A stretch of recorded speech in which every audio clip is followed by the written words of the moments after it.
corned beef and cabbage. That's what I was carving down. Okay, I'd like to bring the regular meeting in the Zion Park District to order. Secretary, please read the roll call. Commissioner Brown, Here. Commissioner Pye, Commissioner McGarrett, Here. Commissioner Buckholz, President Hartman. Here. All right, next on the agenda, I'd like to entertain a motion to approve the minutes of the Personnel and Finance Subcommittee meeting and the regular meeting of the Zion Park District dated 18 February 2016.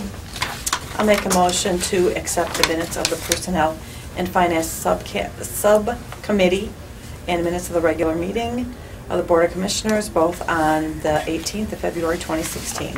All right, have a second? I'll second that. All right, Secretary, please read the roll call. Commissioner Brown, Aye. Commissioner McGarrett, Aye. President Hartman. Aye. All right, Bob's a guest, it's just a habit.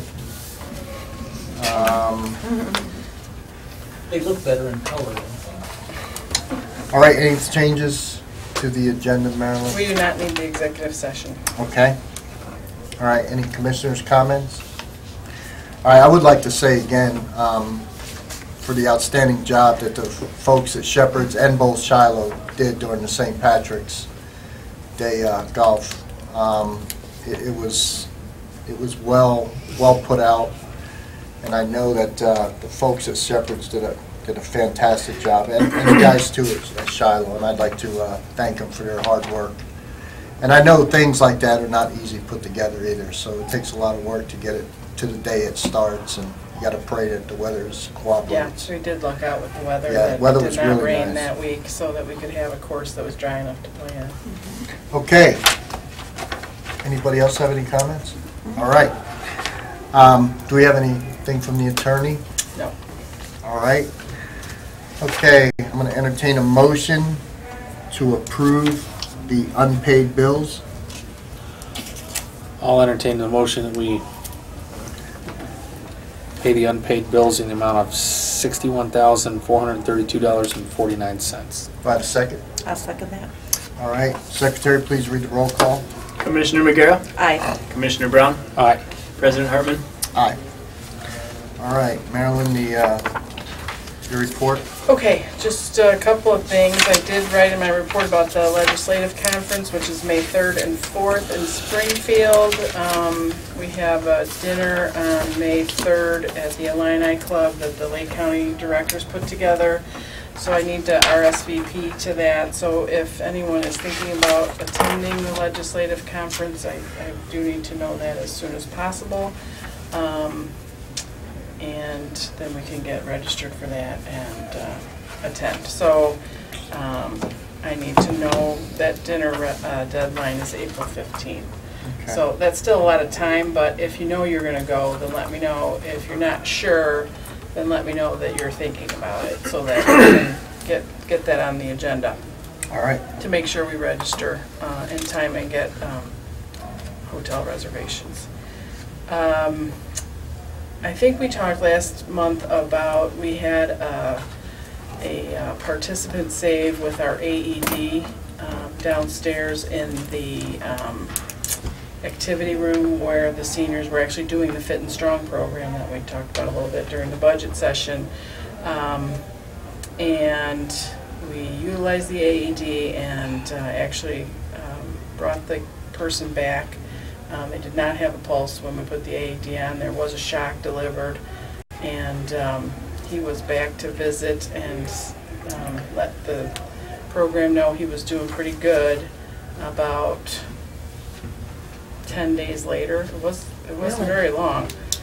Is there any type of life-saving award that person can get? Okay, so the city council, the fire department has contacted me about doing an award through Awesome. the city. So they do have that award. Great. So I think that is going to happen on April 5th And at is the there gonna city be any- council meeting. Is- So I would like all of you who can Absolutely. attend And to that's be on there. Tuesday? It's on Tuesday, yeah. Yes. Any press coverage going to be for that? Well, there usually is press at the city council meeting. Okay. Reporter, people. Like I said. Okay. Well, because this is something, I mean, this There's is, always again, press at the city council meeting. this is a pretty big thing, and I think this should be Well, definitely we'll put it out, you know, we'll put it out on the channels that we use and take photos, and so we'll put it out as new information, so. Which city council meeting? I think it's gonna be on April 5th. I haven't gotten a confirmation yet. I know that the fire department was gonna go through the process of doing the award, so there That's is a great. process to do that. That's awesome. So I will let you know if it's not gonna be Yeah. that day, but I think that that's when it's gonna be. Okay. Tuesday, April 5th. The city council meeting's at 7. The other thing was staff updates. I did put in your report that we do have another retirement coming up. So Sally has submitted her letter of retirement. We have been doing interviews for the golf manager position, and in April we will have a new golf manager here to meet you at the April meeting. How many candidates do you have for that? We interviewed 6. Are the interviews all done, or are there still? Yes, I'm pretty sure we're completed on that. You're happy with the candidates that came in? Yes. Oh, I got it. I got it. So I think that's, oh, and the mayor's luncheon is, I just got this after the packets went out. So it's on March 31st, it's Thursday, it's at noon. But I did want to extend that to all of you, if any of you would like to attend. That RSVP needs to be out next week. So I'll be at that. yeah, I have you down, Bill. That's on next week. It's March 31st, so it's the week after. 2 weeks Yeah. from now. Oh, It's at noon. It's Okay. at the new banquet hall downtown. The used to be the bowling alley. Right. That's right. ooh, Bob got you this time. Yeah. I thanks, was on Bob. that one, huh? It's a banquet hall now? Can we get an award for that, Bob? You There's haven't a noticed the banquet hall table now. sitting out front? Wow. That was a bowling alley? Yeah. Yeah. Yeah, I we used lost to a do tooth special in ed there. bowling. Did you? Pop-up. There used to be bowling alley, then it was Just a bunch So- of things, it was a child care place. Let me know if you want to go to Very that cool. too. I Okay. need to let them know. That's the mayor's luncheon is put on by the Chamber of Commerce. And that is all that I have. All right. Any questions for Marilyn for the director's report? Okay. Now, the next thing is personal policy for update for uniforms and health insurance. There's a couple, I actually went through a couple policies, so this is something that we need to do kind of on a regular basis, and I've been bad about getting started on it, but did want to do that. So the first page that you see is just the general provisions, and we will do that as a revision when we've gone through all the policies that are in it, so I'm not doing anything with that page today, but if you turn it over, then hours of work and payroll, the parts in red are the parts that I'm adjusting on the policy. So we need to, if you have any questions about that, you can look that over, and then we will just confirm that it was reviewed and approved today. So the only thing is we're taking off coffee breaks. This was a discussion that came up with some of the staff that work downstairs. Actually, they work in a couple different departments. And generally, the shifts are 5 hours or less. And so there is no requirement for a break if you work that period of time or less. Actually, you have to have a break if you work more than 7.5 hours in a shift. You have to have a 20-minute meal break. Most of the shifts that we have are less than that. So breaks will only be provided to employees who have a 7-hour shift or longer is what I'm going to put on there. I just want people to understand that, the expectation is if you're only going to be here for 3 or 4 hours, that, if we're really busy, a break is going to be hard to manage. If we're not really busy, they give breaks, the supervisors who are over the facilities. But since there was discussion about it, I thought we should clarify. Should there be the time of the break in there also, or is that kind of, in other words, it says breaks will only be provided for employees 7 hours.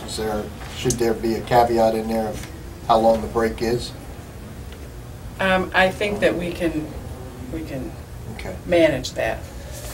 So if they're working more than 7.5 hours, they get a 20-minute break for sure. I mean, that's required. We do more than that. If you work a full day, you get 1 break and a meal break, so you get 2. Okay. Got it. So, unless there's, and that's the only thing on that, hours of work and payroll that we wanted to change.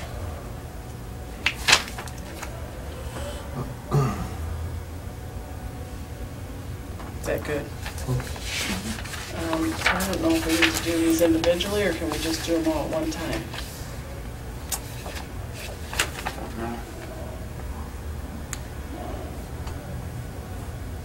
I just make a motion that we accept them as presented. Okay, Probably the easiest way to do it. right, so let's just do it at the end then. Right. Okay, so then overtime is the next one. On the next page, what's highlighted is taking out through cash payment or accrual of compensatory time at the discretion of the supervisor. When you work overtime, you get paid time and a half. There's no compensatory time that is accrued. So you do not have comp time. Okay. No, we do not have a comp time policy. So that used to be the case, but that was, so everybody's good on that? Retirement and Social Security, there's nothing that I thought needed to be changed on there. We are in the 1,000-hour category, so whether you're full or part-time, if you work over 1,000 hours a year, you automatically have to be enrolled in IMRF. That's required. But if you do not work the 1,000 hours, then you cannot be enrolled in IMRF. So that's what the policy says. I think it's good. We'll just put that as reviewed.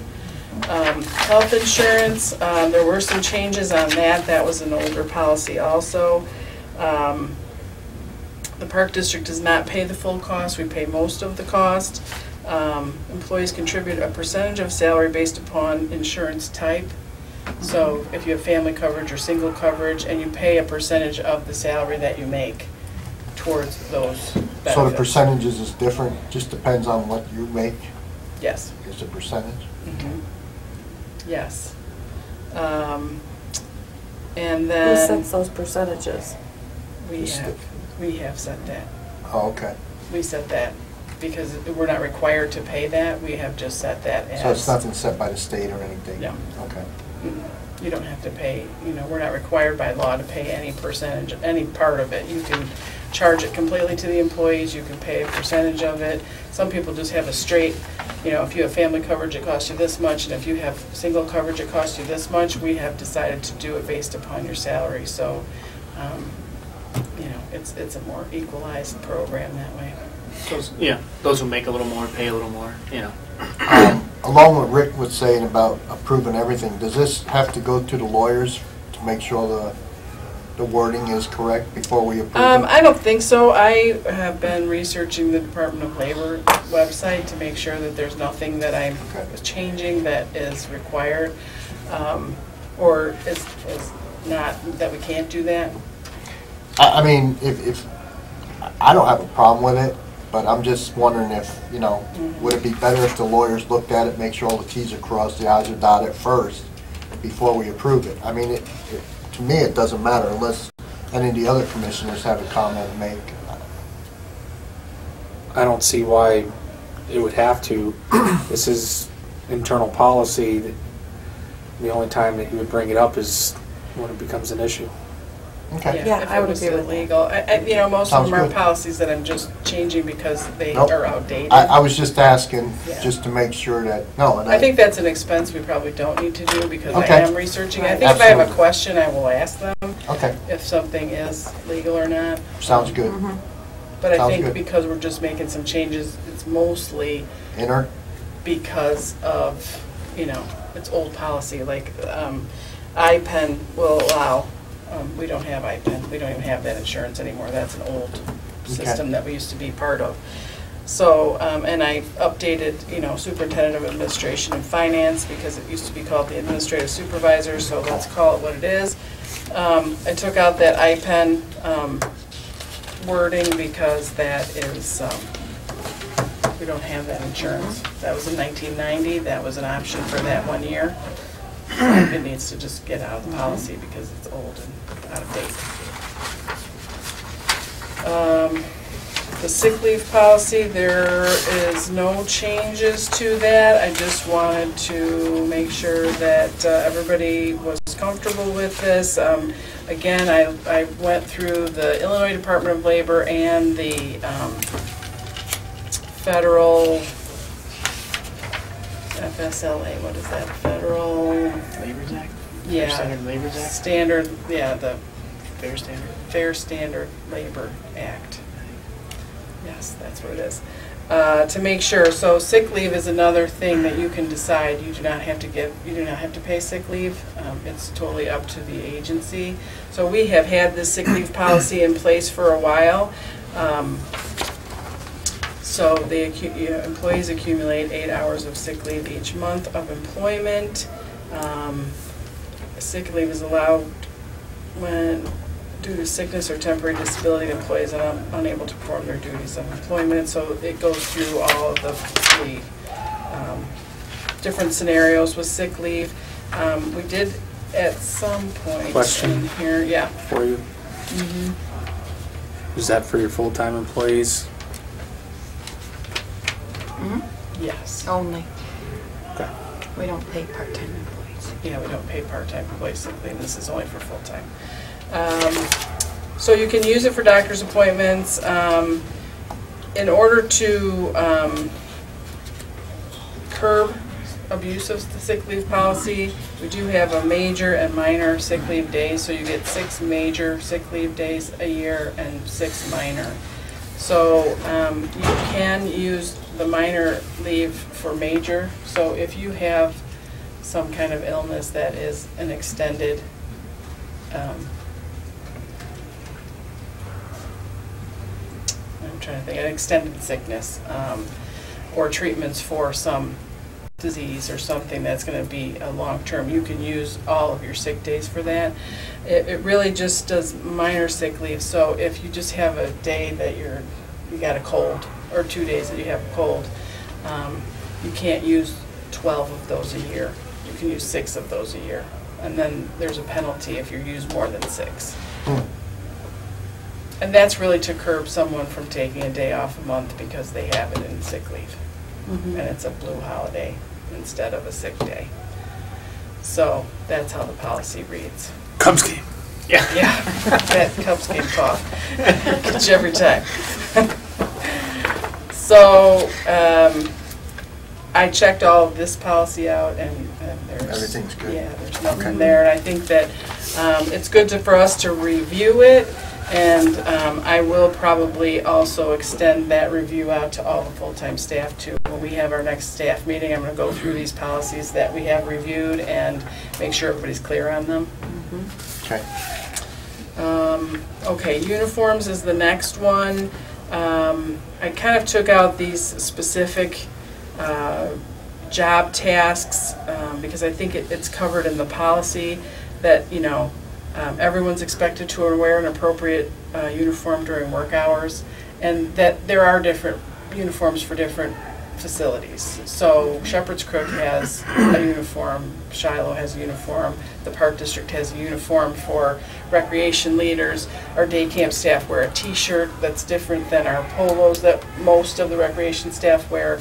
The maintenance has their uniforms that they wear, specific things that they are issued to wear as a uniform while they're at work.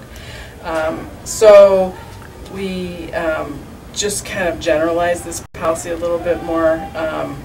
So that's why I put uniforms will generally consist of the following. So there is something that is specific.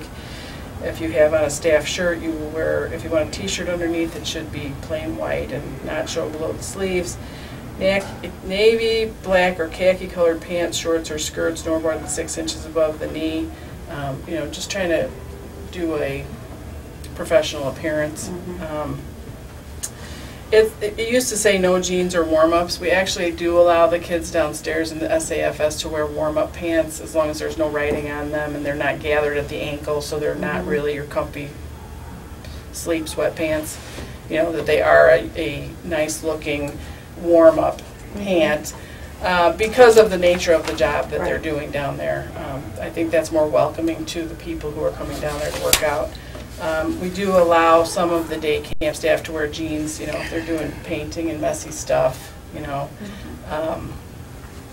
We're trying to be a little more flexible with that. Not the torn up and holey jeans, but so there is a little bit more flexibility than there used to be, so I'm trying to reflect that in the policy. The pool staff have specific uniforms that they only have. They get a swimming suit as part of their uniform and a sweatshirt and some other things. We did put in here for the shoes, they can wear sandals except at camp programs. And if you do wear sandals, you can't wear flip-flops. You have to have a strap on the back of your sandal. It has to be attached to your foot. And that's for everybody. No flip-flops in the park district. No for duct tape. anybody. FYI. No duct tape on the back of your sandal. That isn't going to cut it. They've I tried. tried that. Didn't work. I got sent home. We don't have tank tops any longer. We do have sleeveless T-shirts that we allow some of the maintenance and the camp staff to wear to the pool. Only just trying to make sure that we are having a you know a positive image of the park district when people are at work, and that your uniform is only to be worn when you're at work. It's not to be worn out to anywhere else. Stated in there specifically. Okay. Got it. Okay, the discipline policy, again, there was nothing in there that I thought needed to be changed. I think the staff know the policy, they understand how it works.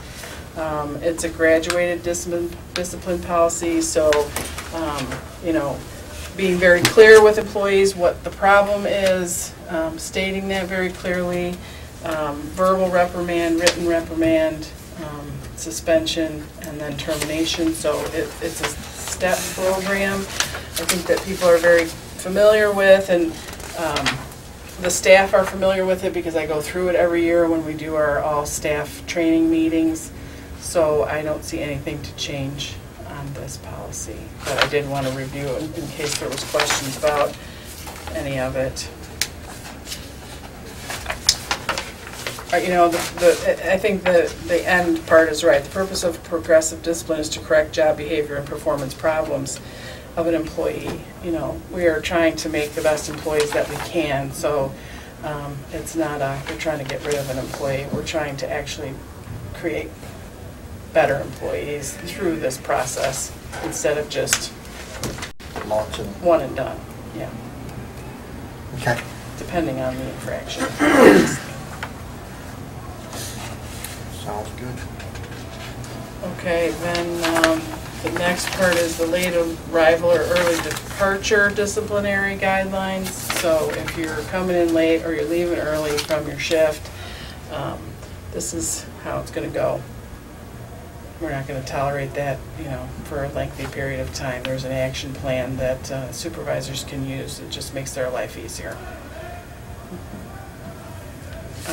Okay, and then the mileage and travel reimbursement, that first part is all red because that was replaced, but it was still in the policy, which I did not understand that. So that's going to go out. It's not even going to be in there. And this part of the policy was in there and had been adopted and approved. So there's nothing that I thought needed to be changed on that. I just wanted to review that and make sure you understood that I'm going to take out that first section, which is obsolete to begin with. Okay. Just cleans it up.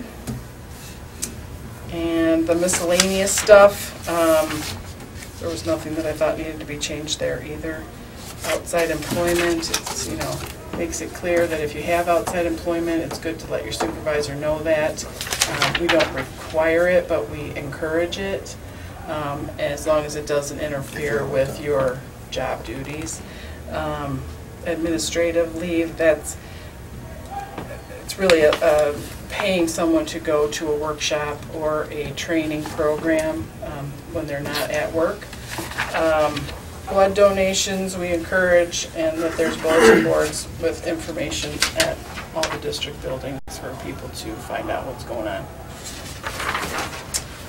And political activity is also the last page, and that I don't see any need to change that, but just wanted to review that it's a good policy that we can continue to operate under. All right, any comments from the commissioners? First, I appreciate, Rick, about what you stated about approving the whole thing and not going through the lawyers. I was just throwing that out there just to make sure. Yeah, I think that's a good That was discussion point. Yeah. Absolutely. So, with that said, I'll entertain a motion to approve the updated Personnel policies. personal policies, uniforms, and health insurance. I'd like to entertain a motion that we accept the updated policies and procedures for the Park District as amended. And I'll a second second? All right, I have a second. Secretary, please read the roll call. Commissioner Brown, Aye. Commissioner Magera, Aye. President Hartman. Aye. All right. Okay, so I'm going to try to continue to do this, especially if we have light agendas. It's a good time to do it when we have a light agenda, so that we can get through all the personnel policies. Paderma likes to see that happening also, so we'll just keep moving on this Okay. when we have time. All right. Anything for the executive session minutes review? Yes. Okay. So I have the packets of executive session minutes and my recommendation on whether we release or continue to keep them confidential.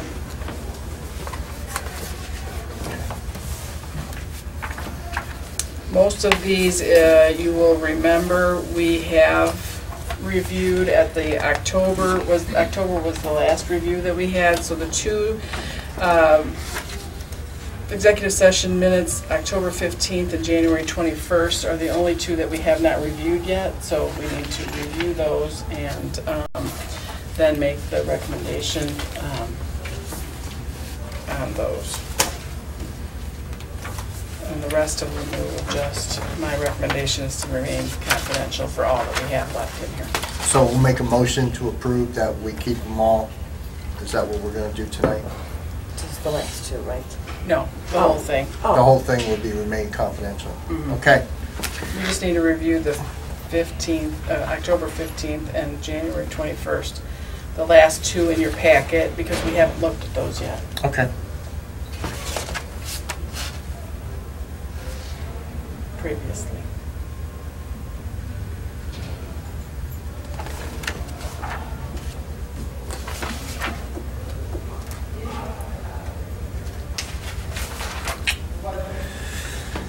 Yeah.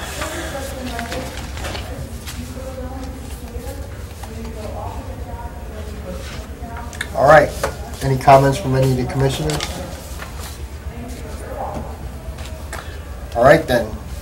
I will entertain a motion to approve the recommendations of remain confidential for the executive session minutes and review. Okay, now do I need to make a motion for each line, or what? No, I think that you can do it for the Last two? minutes that are presented to the board for review on March 17th, Okay, 2016. I'll entertain a motion to approve the go ahead. The what? To remain confidential. Oh, yes, I'm sorry, to remain confidential, presented to the board. For all of the dates listed For all the dates on listed on the sheet presented to the board on March 17th, 2016. All right, do I have a second? I'll second it. All right, I have a second. Secretary, please read the roll call. Commissioner Brown, Aye. Commissioner Magera, Aye. President Hartman. Aye. All right. Anything else, Marilyn? Nope. All right. I will entertain a motion to adjourn the regular meeting in the Zion Park District dated March 17th, 2016. I'll make a motion to adjourn. Have a second? I'll second the motion to adjourn. Read the roll call, Secretary. Commissioner Magera, Aye. Commissioner Brown, Aye. President Hartman. All right. Okay. Is that off, Mike?